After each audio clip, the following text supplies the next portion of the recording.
everybody. If you're new here, my name is Elise, and today you're going to see Elise talk about true crime.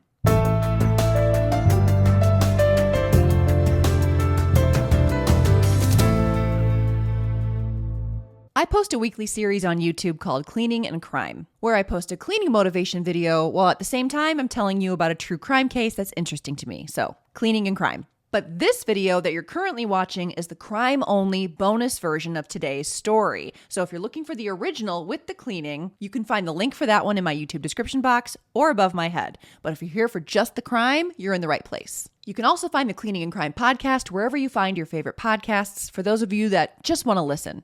Let's get into today's story, and I'm sorry about the black blob behind me. That's the bag for my lights that I had to bust out because it's rainy and cloudy, and as soon as I opened it, my cat laid down and took a nap in it. He's a black cat, so you probably can't see him, but I'm not going to move him, so that's going to be there until he wakes up. Today's case was a request by Candy E. Hart on YouTube, and I hope that I said that right. So thank you, Candy, for the case recommendation. Today, I'm going to tell you about the kidnapping and murder of 3-year-old Riley Fox and all of the terrible crap that went down afterwards. It is a mess. The murder is already sad enough, and the cases that involve children are always just the worst. But it gets even worse because of crappy police work, crappy investigating, and political BS. And they end up throwing the wrong guy in jail. So get ready to get mad. Major trigger warning here. We are discussing child sexual assault, child murder, mentions of suicide. It's a lot, so listener discretion is advised. This case is a tough one. So let's start from the beginning. Kevin and Melissa Fox were high school sweethearts. Kevin did sports, Melissa was a cheerleader. They were the picture-perfect small-town Illinois romance. Kevin was 2 years older, and after high school, he went off to ISU. But when Melissa was 18 and Kevin was 20, they found out Melissa was pregnant. Kevin basically couldn't deal with this news, and the couple actually broke up for a short period of time because he was panicking. But it didn't take that long for Kevin to realize he was meant to be with Melissa, and he needed to man up and be a good father to this baby. So Kevin and Melissa got back together. Kevin dropped out of college, and they moved in together back in their hometown in Wilmington, Illinois. Their son Tyler was born. Kevin got a good job as a union painter, and Melissa was a waitress. And then in the year 2000, the couple got married. A year after getting married, on March 31st, 2001, they welcomed their second child, a daughter named Riley. Kevin and Melissa were doting and loving parents, and Kevin shocked even his closest family members with how easily he stepped into the fatherhood role. Kevin said he felt like he was put on this earth to be a dad. Kevin and Riley were particularly close. They had a really special bond, and Riley was described as a daddy's girl. When friends look back and think about Riley, they think of Riley on Kevin's shoulders because that's where she always was. Riley was a sassy and spunky little girl, and everyone said she was a heart melter. The entire family looks back fondly at memories made at Kevin's brother Chad's wedding in 2004. Riley was the flower girl, and Tyler was the ring bearer for their Uncle Chad's wedding. And Riley had handpicked her princess dress based on how it twirled when she spun. When Riley walked down the aisle, she was supposed to toss the flower petals and then take a right into the first pew where Melissa was waiting. But instead, she walked straight up to the altar and hopped into Kevin's arms. The pictures of this wedding are gorgeous, and Riley was absolutely adorable. And there was a really beautiful family portrait taken of the four of them, Melissa and Kevin, Tyler, and Riley. But tragically, that would be their last family photo together. And 3-year-old Riley would lose her life just 2 weeks later. In early June, just 2 weeks after Chad's wedding, Melissa went with friends to Chicago for the weekend for a 2-day breast cancer walk. That Saturday night, after the first part of the walk, Melissa and her friends stayed together at a campsite in Skokie, and then the second part of the walk was the next day, Sunday morning. And this was actually the first time that Melissa had left the kids. So this was the first time she stayed away for the night without her children with her. Also on Saturday, Kevin went to a concert with his brother Chad, and the kids were being watched by Melissa's mother. After the concert, Kevin and Chad got some burritos, and then about 1 a.m., they headed over to Melissa's mother's to pick up the kids. Now, normally Kevin would have just let the kids sleep there, but they had made signs and were preparing to leave early to go to the breast cancer walk and watch Melissa cross the finish line. Still, Chad suggested that Kevin leave the kids to sleep at grandma's, but Kevin insisted to stick to the plan so they didn't have to make a detour and possibly miss her crossing the finish line the next day. When Kevin got the kids home, everyone was exhausted exhausted and the kids' beds weren't made properly. So rather than making them wait, he just put Tyler to bed on a big cushy chair with an ottoman and put Riley to bed on the couch. Kevin went to bed too, but he had a hard time falling asleep at first. So he watched some TV, and then around 2:30 in the morning, he went outside for a smoke. Then he locked the front door and went to sleep. Just before 8 a.m. on Sunday morning, 6-year-old Tyler went into Kevin's room and woke him up and said, "Dad, Riley's gone." Kevin immediately got up out of bed and started looking around and noticed that the front door and the screen were wide open. Kevin searched the house and the yard, but there was no sign of Riley. After checking with all of the neighbors and nobody had seen her, Kevin called the non-emergency police line. He thought about calling 911, but the way he described it, he was trying to prevent himself from panicking by admitting this was an emergency. You know what I mean? But when he called the non-emergency line, they said, "You did the right thing. It's probably not an emergency. Sometimes kids sneak off and it's hard to find them right away, but they always turn up." Police show up, word spreads to the neighbors, and everybody starts looking feverishly for Riley. Shortly after the cops arrived at the Fox's home, Kevin's phone rings and it's Melissa calling him to coordinate how they're going to meet at the finish line when they get there. And Kevin's obviously sobbing, hysterical, and he tells her, "I can't find Riley and the police are here." Melissa said she dropped the phone and collapsed, and then within minutes, her and her friend were on the road driving back to Wilmington. And while driving home, Melissa had a terrible gut feeling that she was never going to see her daughter again.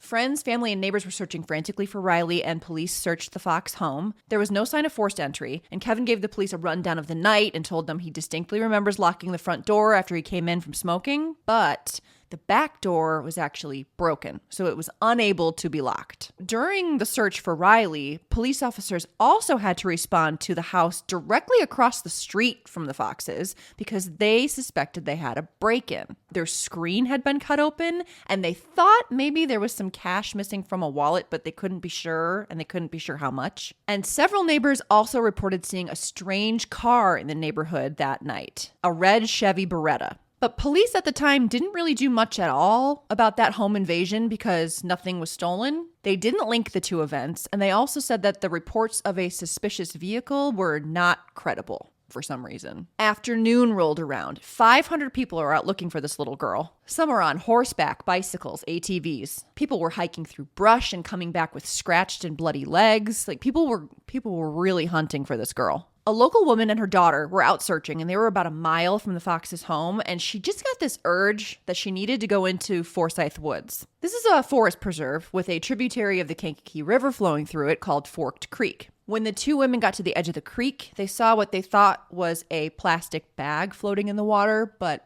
turns out it was Riley Fox floating face down in the creek. They screamed and called 911 immediately. Riley was found wearing her t-shirt with a pink flamingo on it, but was wearing nothing from the waist down. She had duct tape over her mouth, and she had duct tape residue on her wrists, indicating that she was restrained at some point. She also had a bruise on her head, and obviously when Riley was pulled out of the creek, she was deceased. Kevin and Melissa remember a sudden rush when cops just jumped into their cars and drove away really fast. And so they were hoping oh my God, I think maybe they found her. But when the police returned, they very quickly and aggressively put Kevin and Melissa into separate police cars and drove them to the station. They didn't tell them what was going on, didn't tell them why they were separated. When they got to the station, Kevin and Melissa were put in separate rooms. And they were left in these separate rooms alone for 45 minutes. Finally, after 45 minutes, Kevin and Melissa are brought to a room where Kevin's dad and brother Chad were already waiting. And while a cop just stood there and stared at them, Kevin's dad was the one that told them they found her in Forsyth Woods. She didn't make it.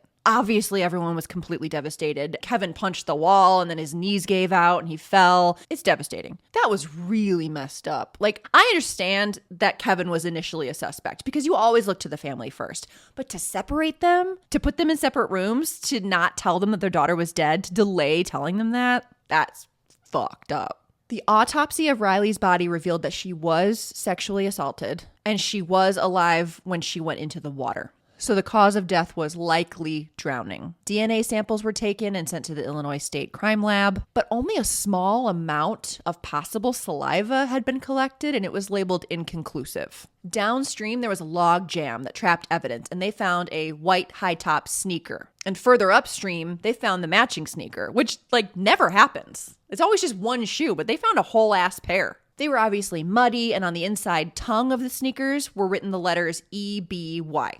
No other areas of the forest preserve were searched, just the creek. Riley's wake was held 5 days later, and Riley was dressed in her princess dress that she had worn to her Uncle Chad's wedding just 2 weeks prior. 6,000 people showed up for this wake. That's 1,000 more than the population of their town of Wilmington. And even more came to the funeral the next day. Among the attendees were Will County detectives that were filming the attendees. But the majority of the footage they got was of Kevin. They honed in on him immediately. An hour after the funeral, detectives questioned a family friend named Colleen, and after their questioning, they asked her, "Do you think it's possible that Kevin Fox would be capable?" And before they even finished the question, Colleen cut them off and said, "Absolutely not." Over the next few weeks, investigators kept frequently dropping in on the Fox household, and they seemed to be very supportive of the Fox family. One of the detectives, Scott Swearingen, was the one that was always going over to their house, and he was like playing catch with Tyler, the 6-year-old brother, and he was over there enough that the family just straight up started calling him Scott.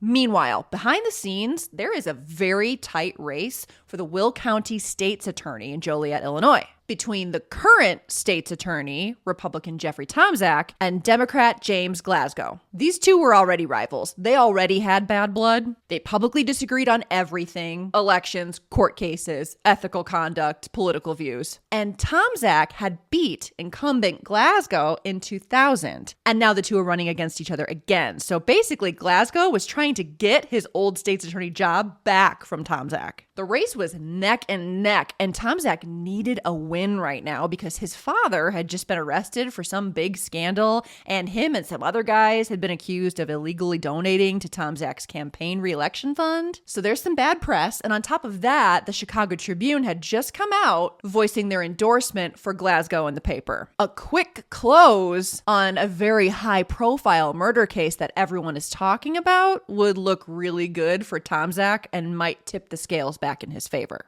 So we've got some political pressure to close this case. Chad, Kevin's brother, he was worried that they were honing in on Kevin, and he was right. So Chad started trying to convince Kevin to get a lawyer. But Kevin was like, "We're innocent. We have nothing to hide." Like, in his mind, calling a lawyer was something guilty people did, and he was worried that if he got a lawyer, he would look guilty. 16 days after Riley was killed, Detective Scott Swearingen, their buddy Scott, came to Kevin and Melissa and offered to take Tyler to a place that he said offered free counseling. And they're like, okay, great. When they get there, they meet Mary Jane Pluth, who introduces herself as a counselor. And in passing, she asks the Foxes if it's okay if she asks Tyler if he remembers waking up at all on the night that Riley went missing. Detectives are like, yeah, we could just jog his memory, see if he remembers anything valuable. And Kevin and Melissa were just like, yeah, I guess okay. So they gave their verbal permission, and then Kevin signed a consent form without reading it. What really went down was a victim-sensitive interview, or a VSI, that was videotaped, and 2 detectives watched from the next room. These types of interviews are used to extract helpful information from vulnerable witnesses in criminal investigations. But Tyler wasn't really an eyewitness. He said he never woke up. He woke up in the morning and Riley was gone. So they lied about what they were bringing 6-year-old Tyler in there for. It's fucked. And it's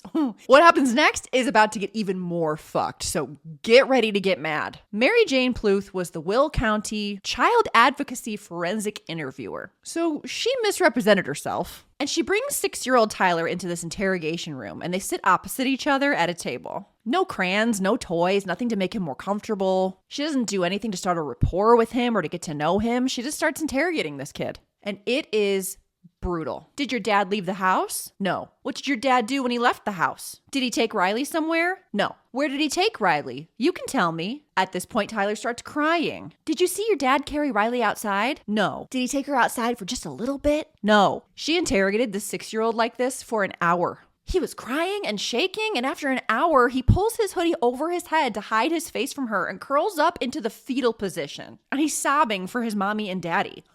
And this bitch, almost disappointed, she's like, well, I guess I don't have any more questions for you. And then shoves a box of Kleenexes across the table at this kid. Tyler said no to this woman 168 times. And the lead detective on this case, Ed Hayes, watched the whole thing from the other side of a one-way mirror and did nothing to stop it because he sucks. This seems a lot like the detectives and this counselor conspiring together to interrogate a minor without their parents' presence or informed consent. It's really yucky. And Kevin and Melissa didn't even know what went down in this room until much later.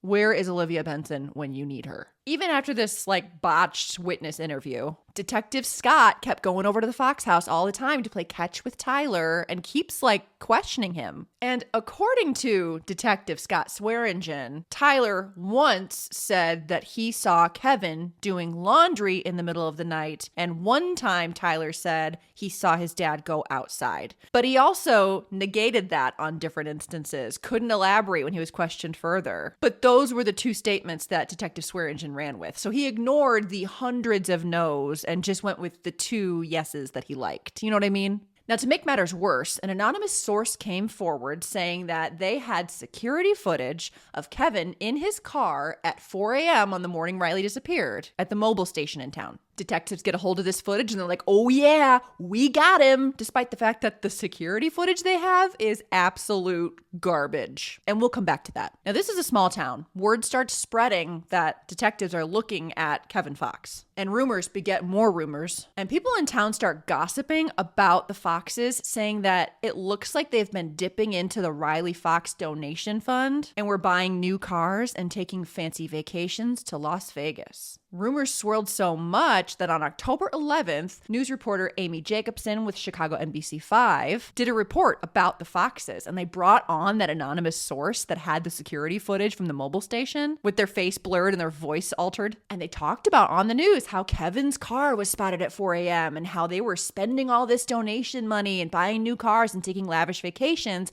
And they talked about how it was suspicious that the Fox family did not offer a reward for information leading to Riley's killer. Now, the family was obviously devastated by this news report because it wasn't true. Melissa traded in her car and got a different used car. She didn't go out and buy a new car. She traded it in because she couldn't bear the memories of driving Riley around town every time she looked in the rearview mirror. They weren't even living in their house anymore. They were staying with Chad because they couldn't bear to even be in the house. And as far as the trips, they went to Las Vegas once and they went to the Ozarks once. Both of those were for close friends' weddings that had been planned and paid for months before Riley died. And their family had encouraged them to go, it would be good for you to get away for a few days, that kind of situation. And about the reward, the Foxes kept asking the detectives to do a cash reward, but the police kept telling them no, saying it was unnecessary and it would just complicate things. Chad, Kevin's brother, is a stockbroker in Naperville, and he knows that there's actually a pretty famous lawyer across the hall in his building. And he went to go talk to her about his brother's situation. This lawyer was Kathleen Zellner, who you may know from Making a Murderer, the Stephen Avery case, and more recently, the Johnny Depp Amber Heard defamation trial. So she famous. And she had been following Riley's case. And so she tells Chad, you need to get Kevin in here to talk to me. But when Chad approached Kevin again, he said, no, I don't want to get a lawyer. He's like, I'm innocent and DNA is going to clear me. They're processing that DNA anyway. So he refuses. And Chad is feeling super helpless. We need more Chads. I never thought I'd say that, but we need more Chads. The DNA evidence from the rape kit, however, was sitting at the state crime lab on a shelf because of a 9-month backlog. So it was just sitting next to all the evidence from this case, not being tested at all. Now, Riley was killed in June. By October, Kevin was still the main suspect. And on the 25th of October, a week before the state's attorney election, the 4 detectives on this case meet with Jeffrey Tomczak at the Will County Sheriff's Office to discuss bringing Kevin Fox in for an interrogation. These 4 detectives are Scott Swearingen, that we know, John Rudiger, Michael Guilfoyle, and the lead detective, Ed Hayes. Now, the evidence that they say they have to bring Kevin Fox in for an interrogation is the shitty surveillance footage that they say is Kevin's car at the mobile station, Tyler's 2 utterances that Kevin did laundry and Kevin went outside, and a gut feeling. Meanwhile, the actual evidence from the crime scene is just sitting on a shelf and hasn't even been tested yet. What the fuck, you guys? So they decide they want to bring Kevin in for an interrogation tomorrow. And so to prepare for this interrogation, they need to get a polygraph guy on deck. But all the good ones that they knew of were busy. So they had to get some guy, Richard Williams, who was a Cook County detective who also knew how to do polygraph tests. And he had only done 90 tests. So he was a noob. But he was free tomorrow, so. So on October 26th, detectives call Kevin and Melissa at their home in the evening, and they're like, hey, we have some news on the case. You need to come down to the station right away. Now, Kevin had been awake since 4:30 that morning and worked all day, and when the cops called, he was just about to eat and go to bed. But they're thinking like, oh, this is urgent. Like, it's been 5 months, and they're thinking, this is it. They're going to tell us who killed our daughter. This is it. It's going to be over. So they quick get in the car and head straight to the station. They tell Kevin's dad on the way. Kevin's dad relays the message to Chad, and right away Chad's like, I don't like this. They shouldn't be going down to the station. They shouldn't be answering more questions. Like, if they had news, why don't they just tell them? We need more Chads. Kevin and Melissa were greeted by their buddy, Scott Swearingen, who immediately insisted on them being separated. But he assured them, like, it's going to be fine. It's just what we need to do. And they trusted this guy. They had a rapport with this guy. So they brought Melissa into a conference room, and they're like, we'll be right with you. And they shut the door and locked it and left her alone in there for over 3 hours. Kevin was brought to an interrogation room, put in the corner of this tiny, crappy room, and a team of detectives just immediately started laying into him and interrogating him. Now, everything I'm about to tell you is Kevin and Melissa's account of what happened, just so you know where the information is coming from. And if you're wondering why I'm not using the recording of the interrogation, it's because there wasn't one.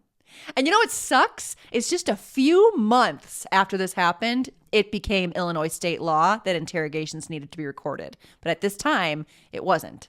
And that blows. So they're asking Kevin, why did you call the non-emergency line and not 911? Tyler told us that you were doing laundry in the middle of the night. Why were you doing that? He also said you went outside. And did you know that we have footage of you in your car outside the mobile station at 4 a.m.? And this security footage is so grainy and terrible. You can't get a license plate number. You can't see the license plate. You can't see the make or model or color of the car. But they didn't show Kevin the footage. They just told him they had it. So he's thinking, oh, they have my car on camera? This is the first time he's heard about the car, about anything that Tyler said. He's super confused. And they tell him, oh, you're a suspect. We think you're involved. And Kevin is pissed. And after 3 hours, Melissa, she snapped alone in that room, and she starts trying to kick the door down to get out of that conference room. And just when she starts kicking the door, that's when her buddy Scott shows up and takes her to a room adjoining Kevin's. And this is where he tells Melissa that Kevin is a suspect. And Scott tells Melissa about all of the evidence they have, and then he lays out this theory of what they think happened on the night Riley was killed. He says he believes Kevin accidentally killed Riley, panicked, and decided to sexually assault his own daughter and stage it as a kidnapping and murder. What? Melissa was like, that is the stupidest fucking thing I've ever heard. He's CPR certified, for one. If he injured Riley or killed her, he would have tried to resuscitate her, checked her pulse, checked for breathing. Like, the autopsy showed that she was alive when she went in the water. Like, this is all just so stupid. By now, Kevin's father is there, and he's on the phone with brother Chad, and Chad's telling him, you need to get Kevin and Melissa out of there. They need to walk out right now. Like, they need to stop answering questions. So Kevin's dad is like talking to the detectives. He's like, I need to see my son. You need to get him out of there. You need to bring him out to me. And they keep telling the dad he is a 27-year-old man. He came to this interrogation of his own free will. And Kevin says that he several times asked for a lawyer and asked for his father. And every time he asked, they would say, you're a 27-year-old man. You don't need your father. Obviously, the detectives denied that this happened. By midnight, and Kevin has been awake since 4:30 in the morning. By midnight, they stopped asking questions. And they're just like, look, we know that you killed your daughter. And the only way to prove your innocence is by taking a polygraph test. If you pass the polygraph test, it proves you're innocent and you can go home. If you fail, you're going to be charged with first-degree murder and you're going to jail for 30 to life. That's not how that works. But Kevin obviously knows he's innocent, and he kind of feels like he doesn't really have an option here. So he agrees to take the polygraph test. And just before 1 a.m., the test begins, and it lasts an hour. After the test, the polygraph noob says, as for the test, you failed. As for the murder of Riley, you did it.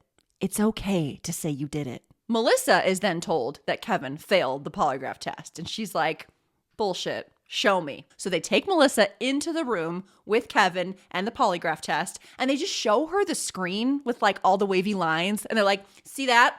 See that red? That's failed. Later, an expert with Kevin's defense team said that the test was actually inconclusive. Melissa doesn't believe that Kevin did this. Melissa doesn't believe that Kevin failed the test. And so she reaches out and touches Kevin's leg, and she's like, it's going to be okay. And he's like, I swear to God, I didn't do this. And she goes, I believe you. And I guess lead detective Ed Hayes did not like this very much, and it pissed him off because he got in Melissa's face and screamed in her face, your husband's a fucking liar. Your husband killed your fucking daughter. He never loved you or your fucking daughter. And he killed her, and you need to learn to fucking get over it. Holy shit. Melissa was shocked, terrified. She started shaking and crying. I would have melted into the floor and died. I would not have been able to handle that. I can't even handle it when I'm going the speed limit and there is a squad car behind me. But Melissa manages to say to him, do not talk like that about my family and my husband. But Detective Hayes says, well, he failed the test. He's going to jail forever. Bye. And he just brings Kevin back into the interrogation room. So they're back in the interrogation room, and Ed Hayes is just filling out an arrest sheet for first-degree murder, and Detective Guilfoyle is just banging his handcuffs on the table, staring Kevin down. And Ed Hayes is going, you don't have much time. If I finish filling this out, it's too late, and you're going to jail for 30 to life for first-degree murder. And then Hayes leans forward and whispers to Kevin that he knows people in the jail and that he's going to make sure he gets fucked every day unless he tells him what he wants to hear. Then Detective Rudiger straddles Kevin, puts his testicles on his knee, grabs the back of Kevin's shirt and pulls his face close and screams, your family doesn't love you, so just say you did it. Then he slams the crime scene photo of Riley down on the table, like the picture that was taken right after she was pulled out of the creek.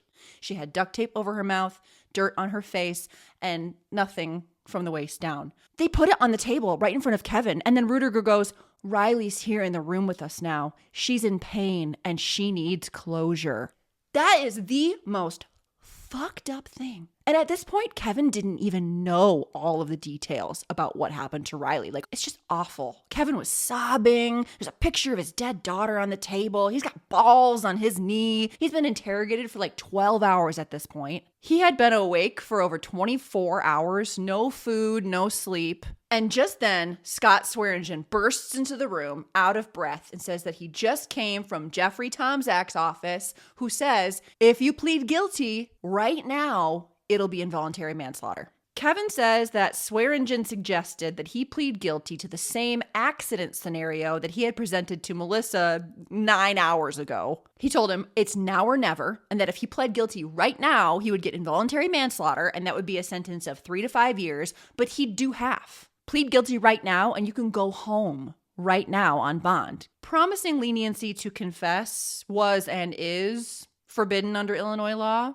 but this wasn't recorded, so it's Kevin's word against the detectives. But Kevin, seeing no way out, agrees to plead guilty. Now, before you start screaming, why would you do that? Why would you confess to something you didn't do? I mean, it's easy for us to say that right now. But later, Kevin would describe this moment like he was in a burning room and there was one doorway out. And they lied to him. They told him he failed the polygraph test. They told him he was going to get involuntary manslaughter and he could go home tonight. He thought if he just confessed to some ridiculous bullshit, whatever, that he could go home, get some sleep, get a lawyer, and deal with it in the morning. But that's not the way it worked out. So at 8:32 a.m., after being awake for 28 hours, then detectives started filming. They filmed the confession. He had been interrogated for 14 hours and 20 minutes of it was filmed. And this is what this freaking confession is on paper. It's ridiculous. Okay, so Kevin brought the kids home around 1:30 a.m. Then he went into his bedroom to watch TV, including an adult video. Then around 2:15 a.m., he got up to go to the bathroom. And when he swung open the bathroom door, he swung it open really hard, not knowing Riley was standing there. And the bathroom door struck Riley in the head, and she fell and appeared lifeless. Kevin then panicked, scooped Riley up, and carried her out to the car. He saw duct tape on the back seat and thought, this is a great idea. I'll stage it as a kidnapping. So he duct taped Riley, drove her to Forsyth Woods, carried Riley to the creek, slipping in the mud on the way, and before throwing her in the creek, inserted a finger to make it look like it was a sexual assault. Then he went home, cried for a while, and then went to sleep. That is the craziest shit I have ever heard in my life. That is insane. Now, the recording of the confession was not released to the public, but Kevin's lawyer later got a copy of it. And basically, it was the detectives feeding him the confession line by line, and Kevin would just say, yeah or no. And then you put duct tape on her, right? Yeah. And then you drove to Forsyth Woods, right? Yeah. Like, that was the whole confession. And Kevin later said that basically he went along with it because he's like, this confession is ridiculous. Like, nobody's going to believe this. They're going to throw this out in 5 minutes. So Kevin signed the confession and he's like, all right, great. So can I go home now? And they're like, nope, you're under arrest for first-degree murder. Book him. They handcuffed him and started leading him away. And as he's being led away to booking, Kevin can hear behind him all the detectives laughing and congratulating each other and high-fiving. He's brought down to central booking. He's photographed. He's printed. And as they're printing him, he hears somebody say, hey, we caught the baby Riley killer. And Kevin said he started to look around like, oh, really? Who is it? Oh, fuck. It's me. He really thought he was going to go home. He really thought he was going home that night. And then as he's being booked, he's like, oh my God, what have I done? Why did I do this? What did I just do? Why did I believe this? I can't believe I fell for this. They completely tricked me. Just everything just came flooding. It's oh my God. Oh my God. Chad, Kevin's brother, finds out that Kevin was just arrested and he went straight to the lawyer Kathleen Zellner and hired her on his brother's behalf. Chad, such a great brother. And the two of them headed straight to the jail to see Kevin. And immediately, Kathleen Zellner said she was like, oh, this guy is innocent. As soon as she met him, she didn't doubt for a second that this guy was innocent and he'd been tricked. Now, state's attorney Jeffrey Tomczak, he went off the rails, man. Tomczak had Kevin's bail set at $25 million. At the initial hearing, Tomczak said that Riley's autopsy proved that Riley went into the water alive and was kicking and fighting. But the forensic pathologist that did the autopsy later was like, I never even talked to Tomczak about my findings or my opinions. There's no evidence that she was kicking and fighting. Even the cause of death was likely drowning. It was pretty inconclusive. So he was just pulling shit out of his ass. But Tomczak used that visual of Riley kicking and fighting in the water to then say, we're going for the death penalty. Then 6 days after Kevin was arrested, the state's attorney election was over and Jeffrey Tomczak lost. I guess closing that case didn't make a difference for Tomczak anyway. But Glasgow winning wasn't this big sigh of relief for everybody because Glasgow had already publicly stated that he was still going to go forward with this trial and they were still going to seek the death penalty. So the media and the public fully turned their backs on the Fox family because, right? He confessed. It looked bad. People in town were pissed because they're like, man, I helped look for that little girl. And the dad, is responsible? That's bullshit. And the Fox family was really villainized for defending Kevin, even though they were shouting from the rooftops that Kevin was tricked by the detectives. But people were why would you confess to something you didn't do? Now, the family obviously wanted to get Kevin out on bail, but his bail was set at $25 million.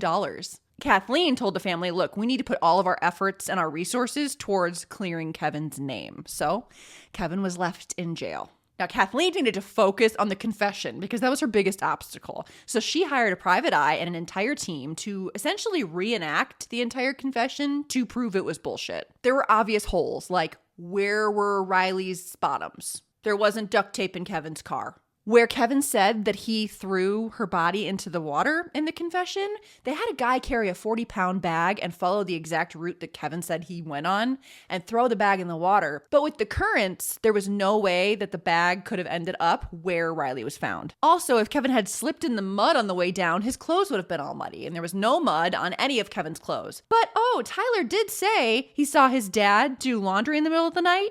But they checked the water meter and it proved that no water ran at all during that time frame. So no, Kevin didn't do laundry. Then they zeroed in on the bathroom door. Now the bathroom door was like a shitty, flimsy, hollow core, paper thin door. And they could not generate enough force with this shitty door to have done the damage that detectives say Riley's head sustained from the bathroom door. And Kathleen said it would have taken a hammer to do the damage that the detectives say this bathroom door did. So as Kathleen Zellner is building this case and trying to come up with a plan, Kevin misses Christmas, New Year's, his 28th birthday, and Kevin has to be moved to protective custody because he's getting daily death threats and threats of being raped in jail. Now, Kathleen also knew that even if she debunked the whole confession, she really could use some freaking DNA, right? Oh yeah, there's DNA, right? What happened with that? Now, Tom Zach was in charge when the sample was initially sent to the FBI crime lab for testing, which had a 9-month backlog. But now Glasgow's in charge, so things have changed hands. And as far as Glasgow understood it, there wasn't enough of a sample to test for DNA. So the FBI was going to be sending back the unusable sample within the week. Great. But Kathleen keeps reading through this paperwork and she's super puzzled by the word inconclusive. So she calls a forensic scientist who tells her, oh, inconclusive. Well, that usually means that lab doesn't have the right technology to test the sample. They may not have even tested it at all. You should call them.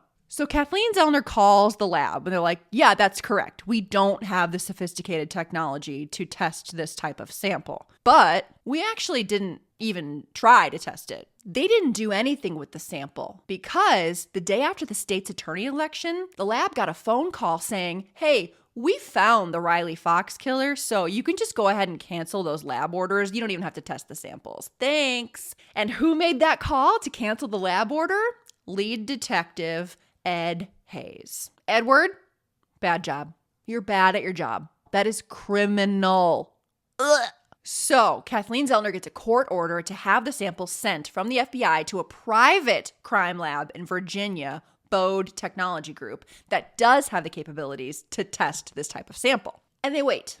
And 3 weeks goes by and she's like, what the fuck is going on with the sample? So she calls Bode and they're like, oh, we haven't gotten it yet. Turns out it was sent from the FBI just back to Joliet, Illinois, instead of being sent to Virginia. And who was responsible for this mix-up? Lead detective Ed Hayes.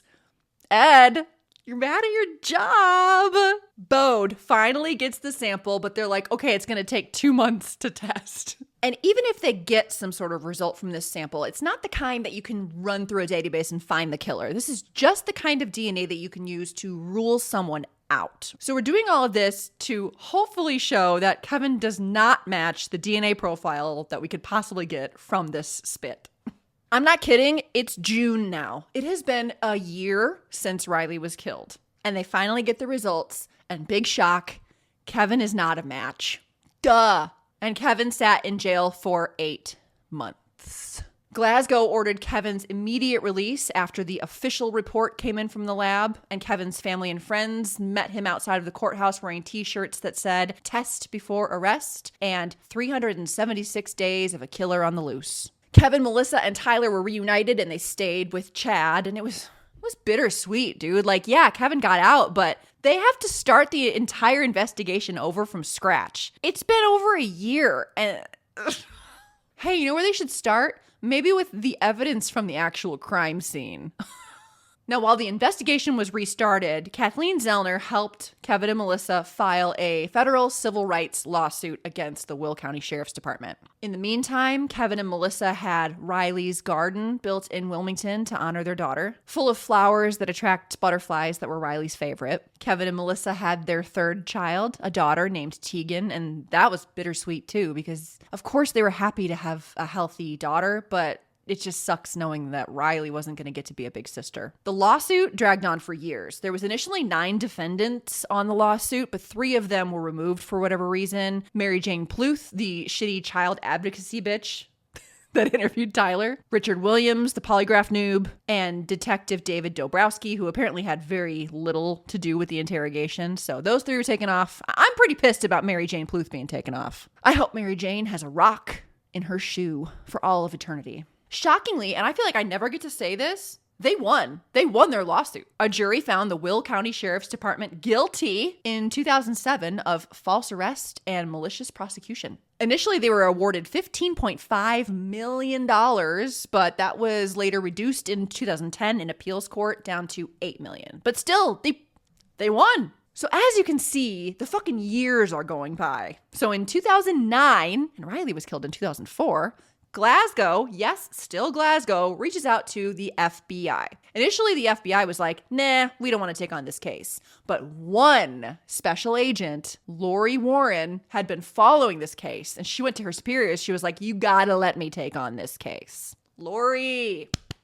She assembles a team of 30 agents to descend on Wilmington, Illinois to try and solve this Riley Fox case. The Fox family announced a $100,000 reward, which was something the Will County Sheriff's Department told them was not necessary. And the FBI began a very extensive neighborhood canvass. While questioning people, the FBI ended up questioning Trisha Kiefer, I think is how you say her name. Trisha said that her and her boyfriend at the time, who she described as creepy and a bad person, were walking around Riley's garden. And Trisha said to her boyfriend, I can't believe somebody did that to a sweet little girl. To which the boyfriend replied, oh, that was such a shame, wasn't it? And Trisha said the way he said it was so cold and emotionless, and he said it like an actor reading a script who was a bad actor. And it just gave her chills down her spine, and it just stuck with her. Now, Trisha's ex-boyfriend was a man named Scott Eby. When the FBI tracked him down, they found him in Southern Illinois in prison. Scott Eby, who lived about a mile away from the Fox's home in 2004, was a 38-year-old sex offender who was serving out 2 7-year sentences for sexually assaulting a family member.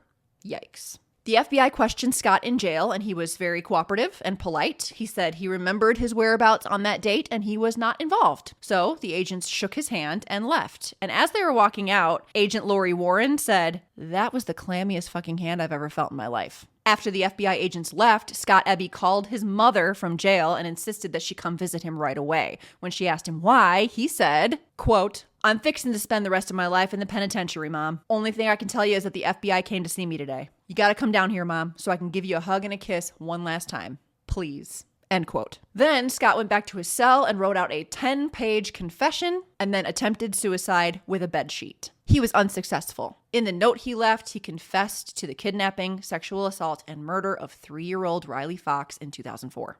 Yep. And he blamed his demented actions on his drug and alcohol abuse, as well as insecurities about his body. When Scott Eby had recovered, the FBI agents went to go interview him about the Riley Fox confession. And Scott said that on the night in question, Scott was on parole and he was super drunk and super high on cocaine. And he got the urge to go break into some houses because that was his thing. He was wearing a mask and he broke into the house across the street from the Foxes by cutting the screen. He stole $40 cash and then he left and went over to the Foxes' house. He tried the back door and it opened right up because the lock was broken. He said he didn't find anything of value to steal in the house, and he was about to walk out the front door when he noticed the kids sleeping in the living room. And something made him fixate on Riley, and he decided to take her. So he went outside and pulled his red Chevy Beretta into the Fox's driveway, walked back in the house, picked up Riley and put her in the trunk, and drove to Forsyth Woods. He sexually assaulted her in the Forest Preserve bathroom